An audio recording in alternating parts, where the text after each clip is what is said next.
¿Qué es lo que hace a un buen villano? Muchos inmediatamente dirán que sus motivaciones, que no hacen que sus acciones se vean justificadas, pero sí que sean entendibles. Otros dirán que la clave está en la amenaza que representa para los héroes como fuerza antagónica, o ser la antítesis de todo lo que representa el héroe. Sin embargo, creo que hay un cuarto elemento muy importante que es lo que hace que un villano sea verdaderamente memorable, y es simplemente que el villano no se ve a sí mismo como tal. Esto va más allá de sus motivaciones o de su nivel de amenaza. Se trata de la convicción de que su postura es la correcta y que desde su perspectiva los que se proclaman héroes son los verdaderos villanos. Esos personajes que nos hacen cuestionar nuestra propia moralidad, pues nos hacen ver que al final del día todo es cuestión de perspectiva. Cada quien se ve como el héroe de su propia historia y todo aquel que nos presenta resistencia lo vemos como una amenaza, pero que nos dice que nuestros enemigos no piensan lo mismo de nosotros. Scarface es una película de la que a estas alturas ya se ha dicho de todo. Ya ha habido incontables análisis sobre su crítica a los excesos que se generan en un sistema capitalista, la hipocresía del denominado sueño americano y la ironía tras la discriminación que sufren los inmigrantes en los Estados Unidos, siendo un país fundado por inmigrantes. Sin embargo, quise darle un acercamiento distinto a esta película, pues recientemente tuve la oportunidad de verla de nuevo y captó mi atención cómo el viaje que atraviesa el personaje de Tony Montana es en cierta forma una deconstrucción del monomito. El monomito, conocido también como el periplo o viaje del héroe, es un concepto que ya había explicado en otro video, en la segunda parte de mi reseña sobre Game of Thrones, cuando hablo del arco básico de un personaje. Un video que ustedes verán cuando terminen de ver este, claro. Mientras tanto, este patrón narrativo que les menciono lo iremos desmenuzando en la medida que vemos la trayectoria de nuestro protagonista.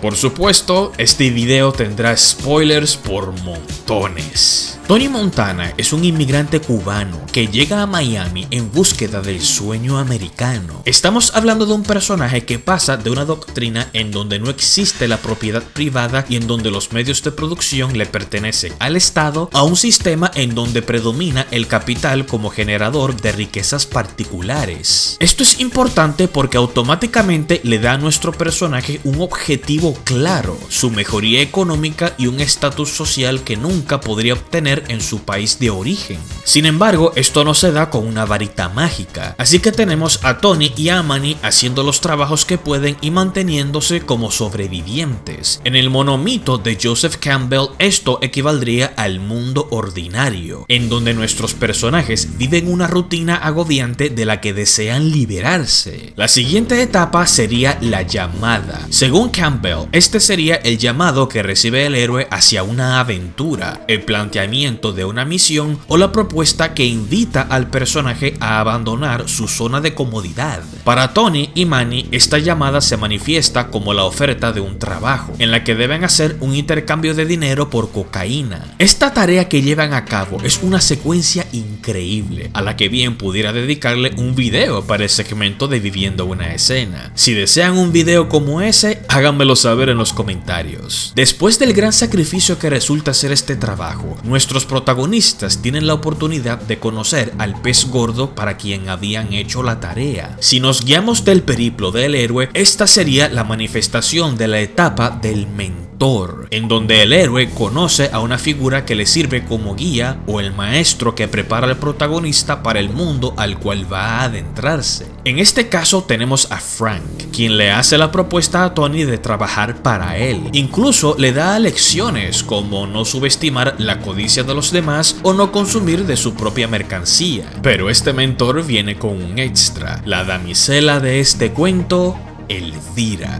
La escena en que Tony la conoce es genial. La forma en que se queda embelesado viéndola bajar lentamente por el ascensor, la música sentimental que suena, la manera en que es presentada como la mujer más hermosa que el héroe haya visto en su vida. Para ella son solo dos lacayos más que Frank les presenta, pero para Tony este es el momento en que el caballero conoce a la princesa del castillo. Tony se enamora y está empeñado en conquistarla, a saber sabiendas de que es la mujer del jefe. Sin embargo, no hace su movida todavía, porque sabe que su transformación como hombre no está completa. En sus propias palabras, en este país primero tienes que hacer dinero. Cuando tengas el dinero, tienes el poder. Y cuando tengas el poder, entonces tendrás a la mujer. Es una filosofía excesivamente materialista y una manera muy superficial de ver la vida. Pero para Tony, esta pirámide de 3 niveles equivale a un caballero que consigue su espada mágica, para luego vencer al dragón y al final ganarse a la princesa. Para Tony, el trabajar para Frank no es un fin, es un medio para seguir escalando. Es un hombre demasiado ambicioso como para quedarse en su zona cómoda y conformarse con ser un número 2. No es el típico mafioso disciplinado que se apega a las jerarquías, es un rebelde a todo tipo de sistemas, un animal salvaje que no puede quedarse quieto. Es por esto que cuando viajan para negociar con Alejandro Sosa, Tony le pasa por encima a Omar Suárez y empieza a negociar con Sosa como si él estuviese a cargo y respetando los rangos para imponerse como alguien superior. Por supuesto, Frank ve esto como un ataque a su autoridad, mientras Tony lo ve como una oportunidad para expandir su marca. Frank le da otro sermón sobre cómo aquellos que se mantienen fieles y vuelan recto son los que duran, pero Tony, en lugar de asimilar esta enseñanza, le responde así.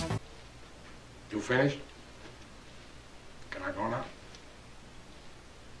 Es aquí cuando ya la relación entre maestro y aprendiz se quiebra. Tony ya ni siquiera disimula el poco respeto que le tiene y agarra sus sermones para limpiarse el culo con ellos. Un perro que irrespeta a su amo es un animal que eventualmente puede morder la mano que lo alimentaba. Así que Frank se adelanta e intenta eliminar a Tony primero, pero esta movida se traduce en un tiro que le sale por la culata. El alumno supera al maestro. La barrera que limitaba su ascenso ha sido eliminada y al dragón del castillo le fue cortada su cabeza. Tony reclama su premio llegando a la cima de la torre y pidiendo la mano de su princesa. Su transformación se ha completado.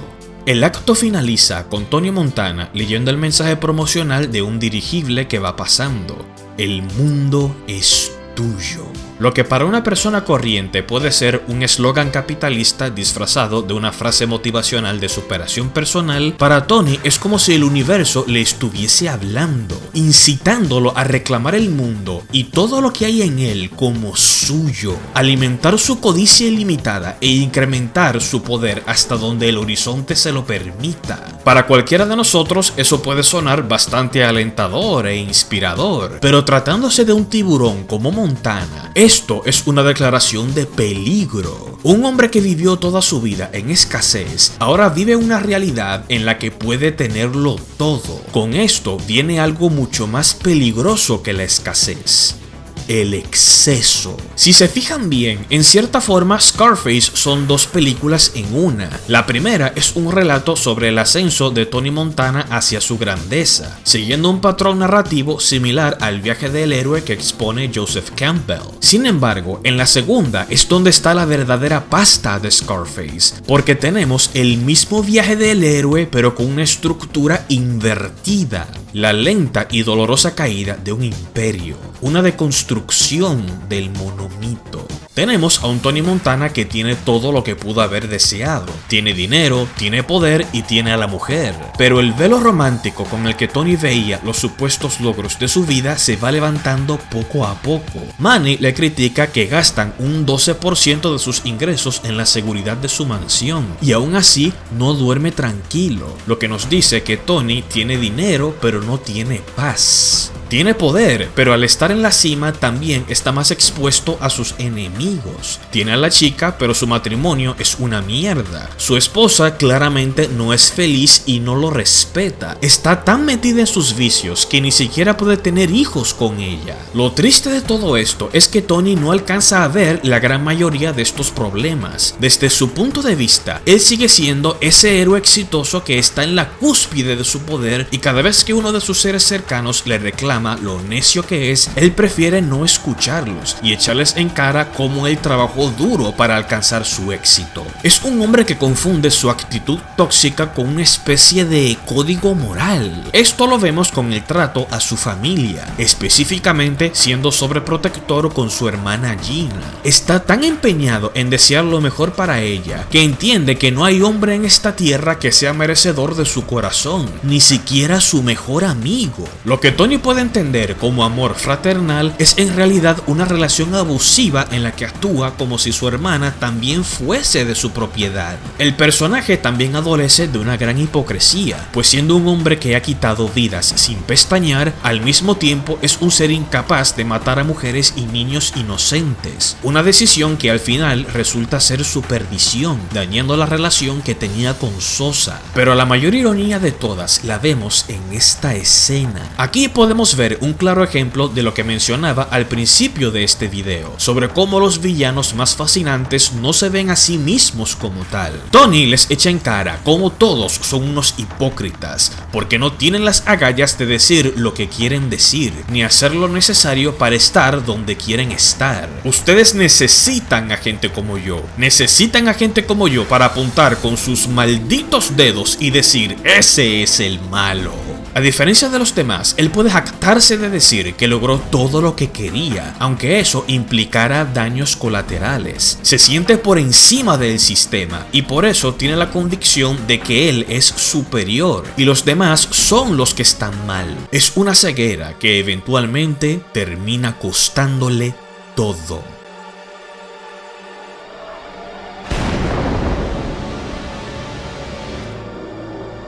Es irónico cómo el hombre que se enorgullecía del imperio que había construido con sus propias manos termina siendo el mismo arquitecto de su propia destrucción. A este punto, ya Tony ni siquiera está en sus cabales, está totalmente desconectado de la realidad. No es sino hasta que está sentado en su trono, cuando los efectos de la cocaína bajan parcialmente, que se da cuenta de sus errores. Y esta escena... Maldición, esto es duro. Su rabia y sus celos por su hermana pudieron más que su razón, al punto que terminó quitándole la vida al único amigo que estuvo con él desde el principio. Un hermano con quien podía contar en tiempos en que Tony no tenía nada y que aún lo toleraba cuando ya lo tenía todo. Es interesante cómo cerca del clímax la película muestra muchas tomas de Tony en una etapa contemplativa, como si por instantes estuviese considerando la posibilidad de reflexionar sobre sus pecados, entendiendo cómo su viaje de héroe al final ha resultado ser una mentira. Y esto es algo que vemos con la banda sonora. La música de esta película corre a cargo de Giovanni Giorgio Moroder. Esta leyenda es uno de los precursores de la música disco y de la música electrónica. En sus inicios quiso dedicarle un álbum a cada época, ambientando su música al estilo de los 60, de los 70, para luego hacer lo que él llamaba el sonido del futuro, tratando de emular la música que sería escuchada en la posteridad, con sonidos que estuviesen adelantados a su época. Ahí fue cuando empezó a experimentar con el uso del sintetizador para obtener resultados como estos.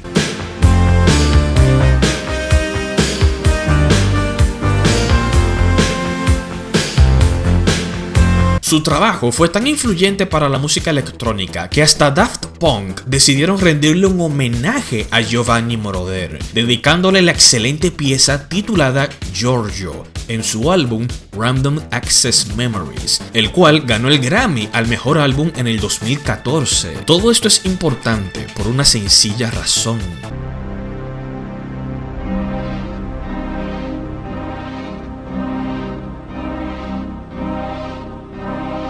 Es increíble cómo mucha gente pasa por alto el hecho de que la banda sonora de Scarface no es música clásica instrumental, como estamos acostumbrados a ver en dramas de gangsters. Es música electrónica.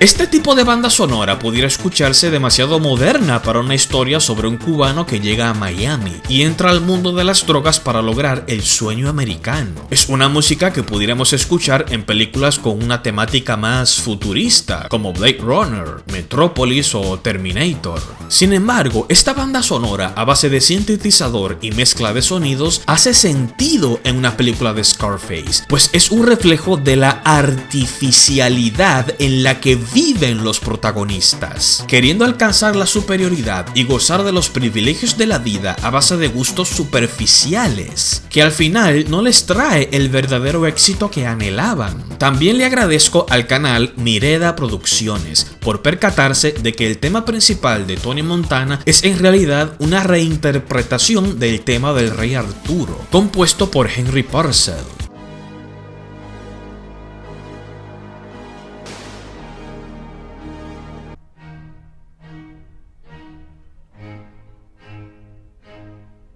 Esto es interesante porque el tema de Georgia para Tony Montana se escucha mucho más sombrío y tétrico, como si fuese el presagio de un reinado que está a punto de caer. Scarface se ha convertido en una película de culto tan importante que muchos consumidores casuales ignoran que esta película es en realidad un remake de la cinta de 1932 del mismo nombre, dirigida por Howard Hughes y protagonizada por Paul Mooney haciendo el papel de Tony Camonte. Esta película a su vez está basada en la novela homónima de 1929, escrita por Armitage Trail, la cual retrata la vida del gángster Al Capone. De ahí el nombre de Cara Cortada, por la famosa cicatriz que tenía Al Capone en su mejilla izquierda. Por increíble que parezca, Scarface no fue muy bien recibida en su día. Las críticas la despedazaron y comercialmente no le fue muy bien en taquilla. Fue una película muy atrevida para su época, en tiempos